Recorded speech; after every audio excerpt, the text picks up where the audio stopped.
सो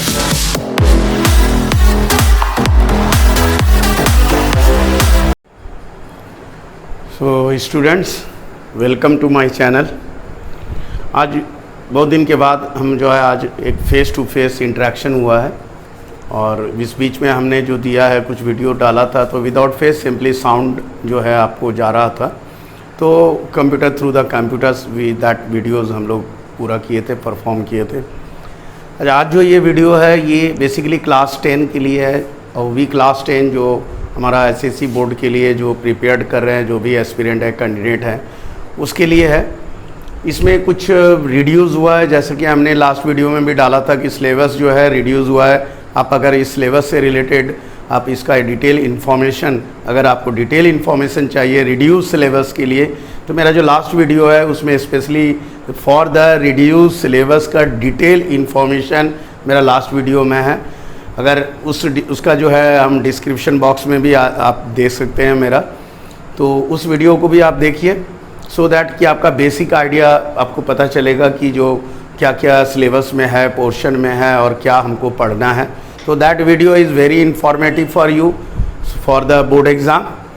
तो सर्टेन इस बार जो है क्लास 10 के लिए कुछ पैटर्न्स चेंज हुआ है, जो कि हम जस्ट वर्बली ओरली आपको थोड़ा बता देते हैं कि बोर्ड का जो है ये इंफॉर्मेशन काउंसिल का आया हुआ है कि एक गाइडलाइन मिला है कि जो आपका जो पैटर्न है थोड़ा चेंज हुआ है। जैसे एमसीक्यू का कुछ क्वेश्चन पहले जो है आपका सिंगल जो भी एग्ज़ाम होता था कोविड के पहले, उसमें जो था कुछ अलग पैटर्न था। इसमें इस बार जो है थोड़ा सा चेंज किया गया है। इसमें क्या किया गया, जो एमसीक्यू का जो क्वेश्चंस है, नंबर ऑफ़ क्वेश्चन इंक्रीज़ कर दिया है। Near about 20-25 number of question MCQ में आएगा, तो आपको इस हिसाब से थोड़ा मेंटली प्रिपेयर्ड होना होगा। तो MCQ don't consider it as a very easy questions, because MCQ they just giving from some typical question from that. तो फॉर दिस रीज़न आपको लाइन बाय लाइन इस केमिस्ट्री का जो एक एक लाइन है, जो चैप्टर्स हैं, उसको पढ़ना होगा। It's so not so easy if you want to do well. So it therefore you study properly and know the basic concept, because now the council stress upon the concept based question. So already it's given in the guideline that the questions will be on the conceptual base, conceptual pattern. Means आपको जो है रटना है, रटने पे stress नहीं दे रहा है काउंसिल। अब काउंसिल बोल रहा नहीं, आपको समझना होगा, कंसेप्ट को क्लियर रखना है। तो ऑन द बेसिस ऑफ रटने के बेस पे आपका क्वेश्चन कम रहेगा। तो कंसेप्ट बेस, कंडीशनल बेस देगा, है ना, क्लॉज सर्टेन रीजनिंग दिया रहेगा, आपको उस हिसाब से पढ़ना है। इट मीन्स दैट आपको फैक्ट जो है वो जानना होगा। इसलिए आपका जो पढ़ाई है, मोड ऑफ स्टडी जो है वो भी चेंज करना होगा।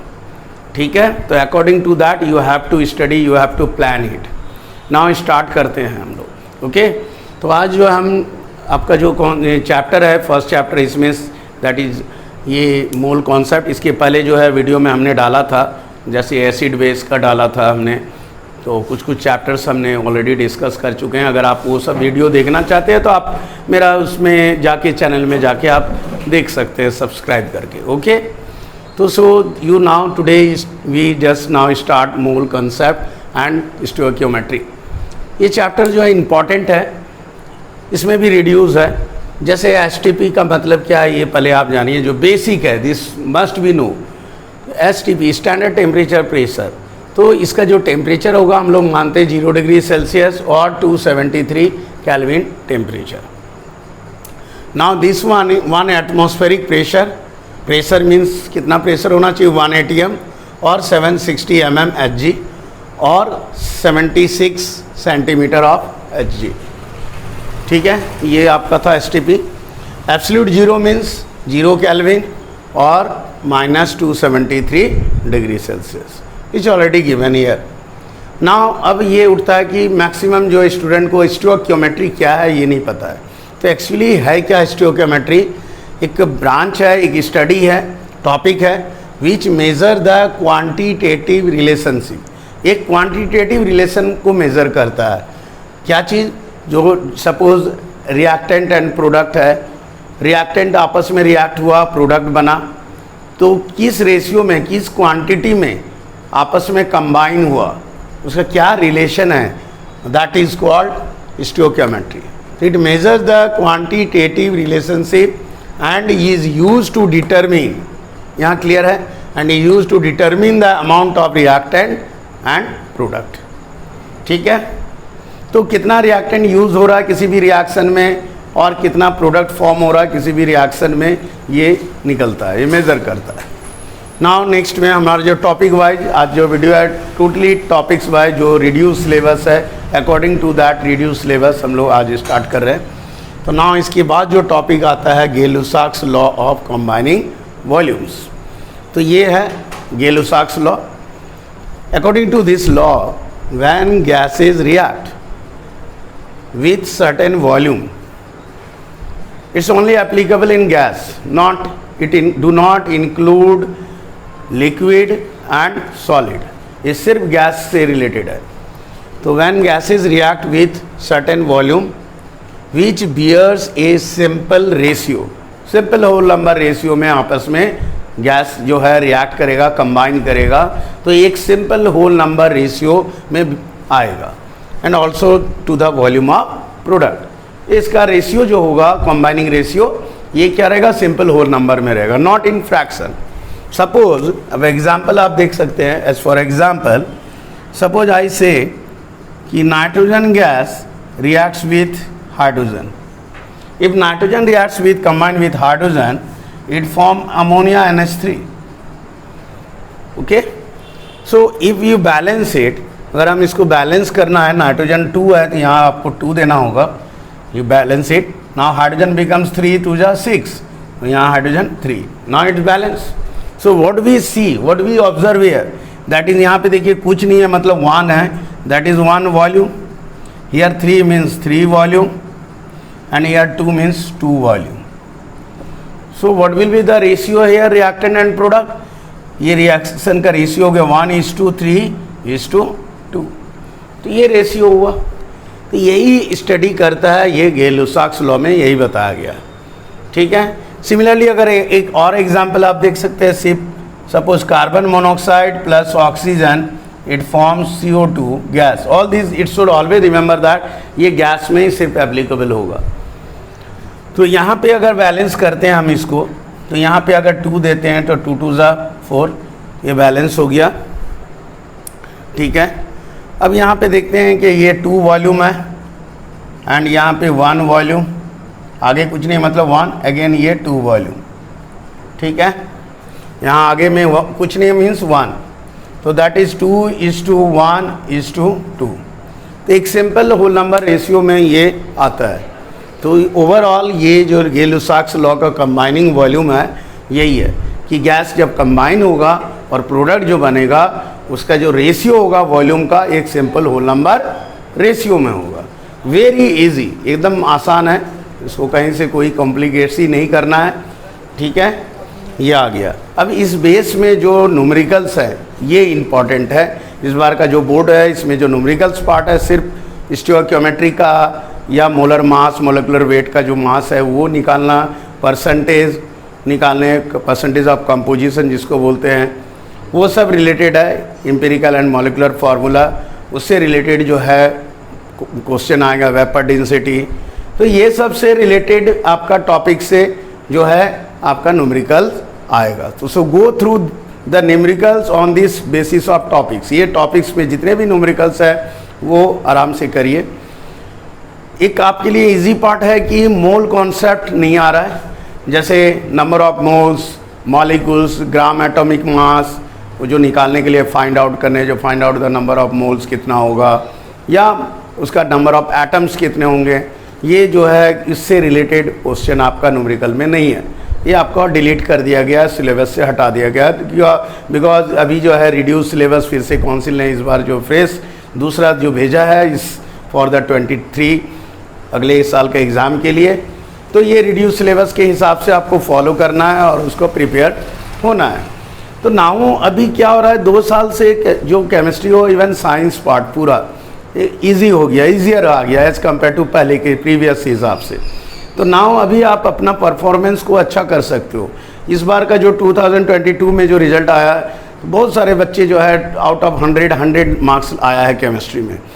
बट ऐसे नॉर्मली क्या है, इट्स ए वेरी डिफ़िकल्ट। 100 में 100 बहुत ही कम देखा जाता है, 100 में 90 प्लस आ जाता है, बट 100 में आउट ऑफ 100 ये बहुत ही डिफ़िकल्ट पार्ट होता है, स्पेशली इन केमिस्ट्री। तो लेकिन फिर भी इस बार जो है आया है इस साल का रिजल्ट में, तो obviously I hope that in next year भी आना चाहिए। But you have to plan way में इसको तैयारी करना होगा, कहाँ कहाँ पे कौन कौन सा चीज़ को टच करना, अच्छी तरह से टॉपिक्स को टच करना, ये आपको ध्यान रखना होगा, ठीक है। तो पढ़ाई आपको उस पैटर्न में करना होगा, उस सिस्टमेटिक वे में करना होगा, देन यू कैन गेट। तो ये आपका क्लियर हो गया, ओके।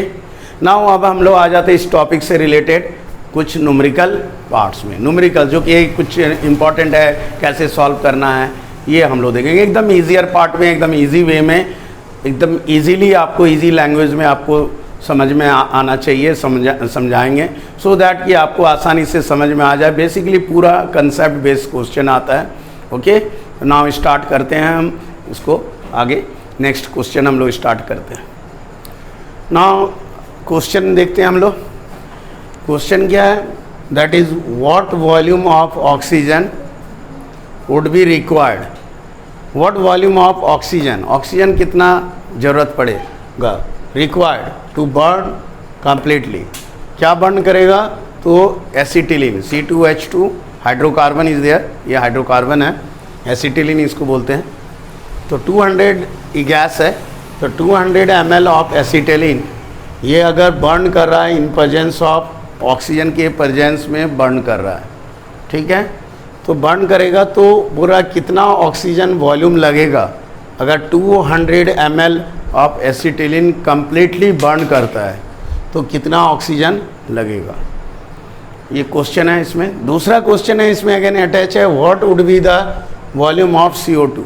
और ये जो रिएक्शन होगा तो CO2 गैस जो प्रोड्यूस होगा, तो कितना वॉल्यूम CO2 गैस प्रोड्यूस होगा।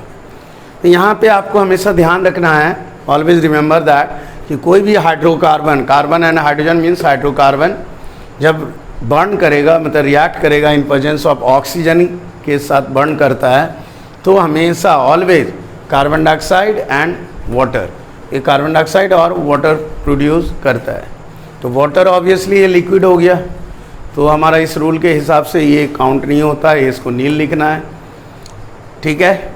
अब आ जाते हैं यहाँ पे इक्वेशन देखते हैं, C2H2 plus O2 plus CO2 plus H2O, ये आपका प्रोडक्ट बनेगा CO2 and H2O water.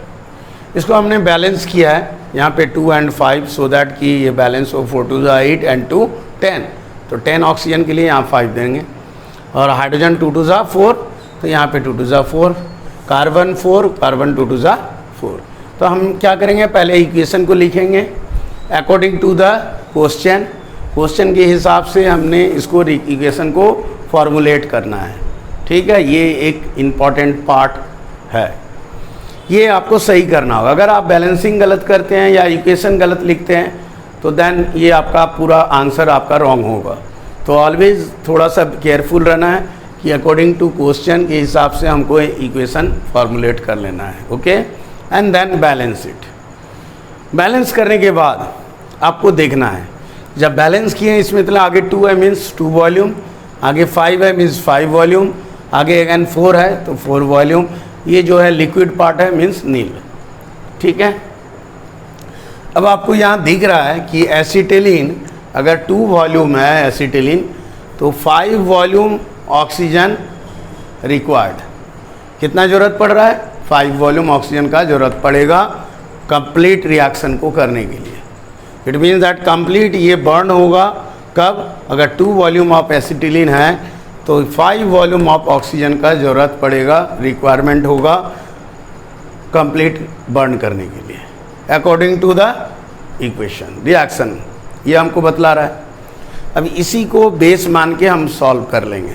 It means that suppose 2 volume है, यहाँ भी लकीली आपका 200 है, तो हम इसको 2 मीन्स इसको कन्वर्ट कर देंगे क्या, 2 वॉल्यूम मीन्स मान लीजिए हम इसको 200 ले लिए, तो ये 200 मिलीलीटर हो गया। तो इसको अगर 2 है तो 200 हो गया, ये 5 है तो क्या हो जाएगा 500 मिलीलीटर होगा। ये 4 है तो ये क्या हो जाएगा 400 मिलीलीटर। क्लियर? तो आपका आंसर यहीं पे आ गया, आपको आगे कुछ नहीं करना है। इट मीन्स दैट 200 मिलीलीटर जो क्वेश्चन में यहाँ गिवन है 200 मिलीलीटर ऑफ एसिटिलीन, तो अगर ये 200 मिलीलीटर एसिटिलीन है तो हमको कितना वॉल्यूम चाहिए ऑक्सीजन, दैट इज़ 500 मिलीलीटर। तो हमको ये वॉल्यूम आएगा, रिक्वायरमेंट कितना होगा वॉल्यूम का ऑक्सीजन का, तो 500। तो यहीं पे हमको आंसर मिल गया। और ऑक्सीजन कार्बन डाइऑक्साइड कितना प्रोड्यूस हो रहा है 400 मिलीलीटर। इसी में आपका दोनों का आंसर हो गया। It means that volume of oxygen required, तो कितना रिक्वायर्ड हो गया, that is 500 ml। Clear? And volume of CO2 produce, कितना प्रोड्यूस होगा वॉल्यूम, दैट इज 400 ml। समझ में आ गया? क्लियर? Very easy. लेकिन अगर आपको ये तो आसान हो गया, लेकिन अगर हम यहाँ पे देखिए, अब थोड़ा सा हम चेंज कर रहे हैं। अगर सपोज यहाँ पे 200 नहीं रहता, सपोज ये मान लीजिए 500 रहता, यहाँ तक तो समझ में आ गया। क्लियर ना? तो हम थोड़ा क्वेश्चन को चेंज कर दे रहे हैं इसको समझाने के लिए। सपोज यहाँ पे मान लीजिए फॉर एग्जांपल ये सपोज 500 है, सपोज ये 500 ml हो गया। ठीक? तो ऑक्सीजन कितना लगेगा, तो आपको यहाँ पे क्या करना होगा, इसी को बेस मान के चलेंगे, इसको हम हटा दे रहे हैं। ठीक है? तो मान लीजिए ये 2 वॉल्यूम मतलब 200, 5 वॉल्यूम मतलब 500, 4 वॉल्यूम मतलब 400। यहाँ तक ठीक है। अब हम क्या करेंगे, यूनिटरी मेथड में लेंगे। Since 200 for 200 ml of acetylene to burn, या फॉर 200 acetylene कितना लगेगा oxygen, the volume of oxygen required कितना ज़रूरत होगा, दैट इज़ 500 ml। ये 500 ml का ज़रूरत होगा यूनिटरी मेथड में। Means 200 volume according to equation, ये इक्वेशन में 2 वॉल्यूम मीन्स 200, 5 वॉल्यूम मीन्स 500। अगर 200 मिलीलीटर एसिटिलीन बर्न करने के लिए कितना ऑक्सीजन चाहिए, 500 ml। देयरफॉर यूनिटरी मेथड में फॉर 1 ml, ये 1 ml का निकालेंगे यूनिटरी मेथड, सिंपली 7 क्लास का मैथ्स। तो 7 क्लास का मैथ्स को फॉलो करना है। तो 1 वॉल्यूम के लिए कितना चाहिए, कब लगेगा, कम मतलब 1 के लिए, दैट इज डिवाइड 200। ठीक है? Therefore unitary method, simple unitary method 7 class, then कितना है 500।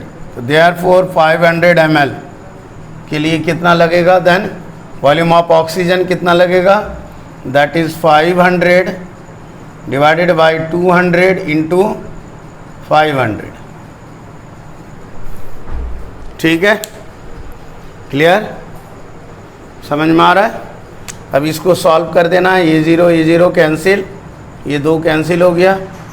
नाउ हम इसको कैंसिल करेंगे 2 से, 2 2 ज़ा 4, 2 5 ज़ा 10, 250, that is 250 into 5, that is 5 0 0, 5 5 ज़ा 25, 2 5 2 ज़ा 10 and 2, that is this amount of oxygen required। Clear? तो इस तरह से आप सॉल्व कर सकते हो।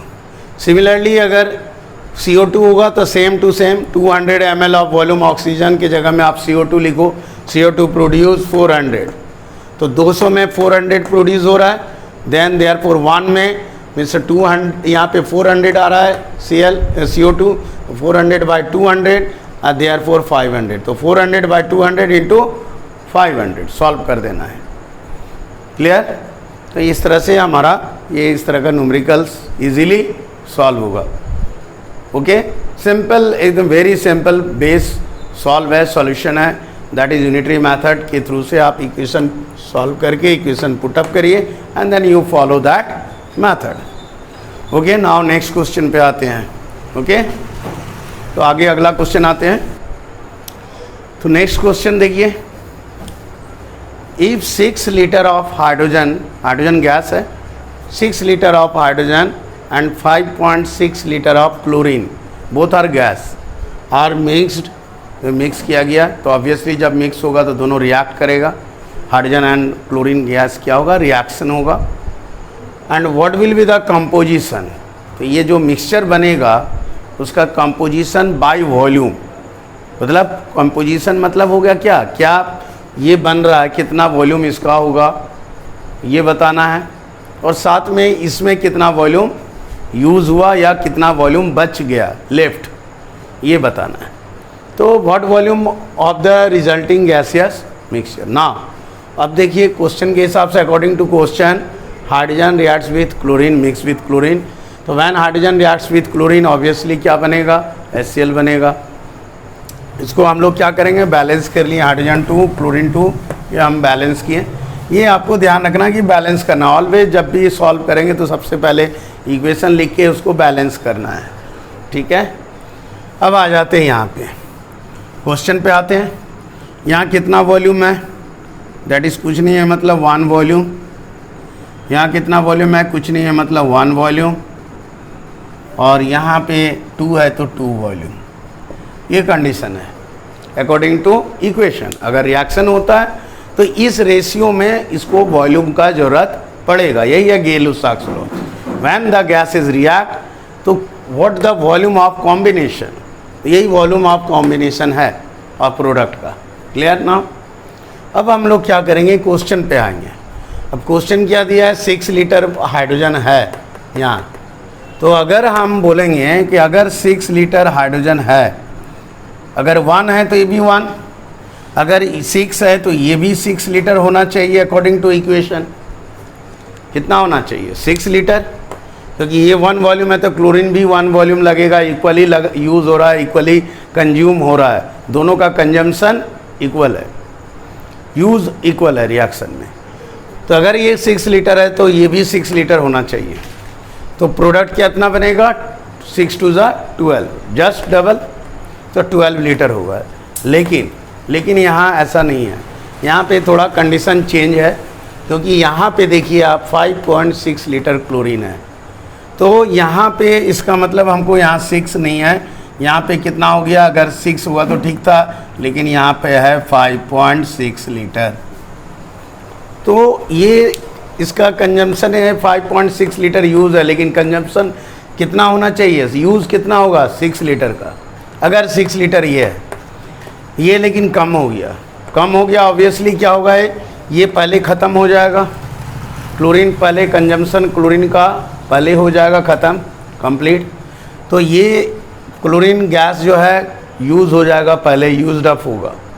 इसका यूज़ होने के कारण रिएक्शन क्या होगा, रुक जाएगा, स्टॉप होगा, क्योंकि ये गैस ही नहीं रहेगा तो फिर ये रिएक्शन इसके साथ कंबाइन करेगा, तो ये गैस ही ख़त्म है ये, तो हाइड्रोजन तो इसके साथ अब कंबाइन नहीं होगा, तो हमारा HCl भी नहीं बनेगा। इट मीन्स दैट अगर ये 5.6 लीटर है तो ये भी हमारा कितना यूज़ होगा, 5.6 ही यूज़ होना होगा, मतलब ये हमारा एक्स्ट्रा बच गया।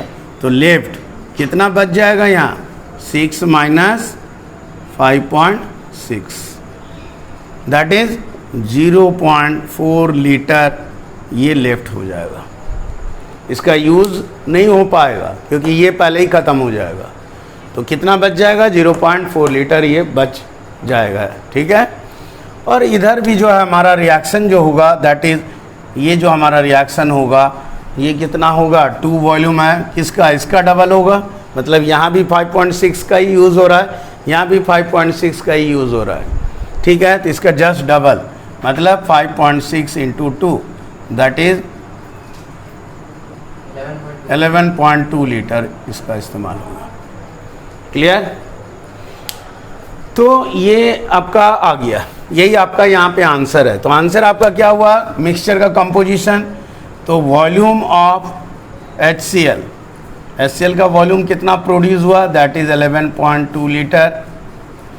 वॉल्यूम ऑफ क्लोरीन का यूज़ कितना हुआ, ये यूज्ड हो रहा है क्लोरीन का, that is 5.6 litre, and volume of hydrogen used, ये यूज कितना हुआ हाइड्रोजन का, that is 5.6 litre, and volume of hydrogen unused, जिसका हमने इस्तेमाल नहीं हुआ, लेफ्ट,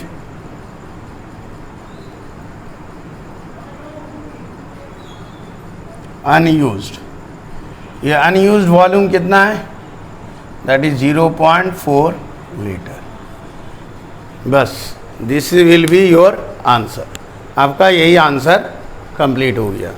यहाँ पे जो रिजल्टिंग मिक्सचर का ऑल दिस थिंग्स आर, ये बचा। नाउ क्लियर नाउ, इसमें कोई डाउट नहीं है।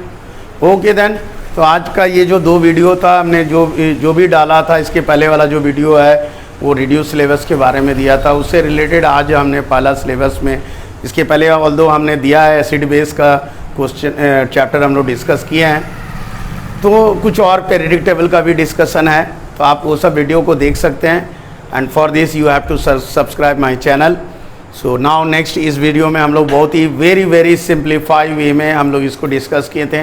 नेक्स्ट वीडियो जो हम देंगे थोड़ा सा लेंदी देंगे, आज चूँकि टाइम का जो है थोड़ा स्कार्सिटी है, टाइम का, समय का थोड़ा कमी हो जाता है, इसके कारण से हम जो है उतना लंबा वीडियो एटलीस्ट 40 मिनट्स 1 आवर का वीडियो हम नहीं दे पा रहे हैं। ठीक है, तो नेक्स्ट क्लास में हम लोग इसका अगला नेक्स्ट जो है कुछ अदर जो है डिस्कशन, अदर क्वेश्चन हम लोग डिस्कस करेंगे ऑन द स्टोइकोमेट्री में। इसके साथ साथ नेक्स्ट जो है हम लोग नेक्स्ट टॉपिक्स भी, डिफरेंट टॉपिक्स भी डिस्कस करेंगे, लाइक वेपर डेंसिटी से रिलेटेड, मोलिकुलर मास से रिलेटेड, रिलेटिव मोलिकुलर मास क्या होता है। तो this topics are very important, so in coming days you just watch it. Okay, so today आज इतना ही रखते हैं। ओके, थैंक यू।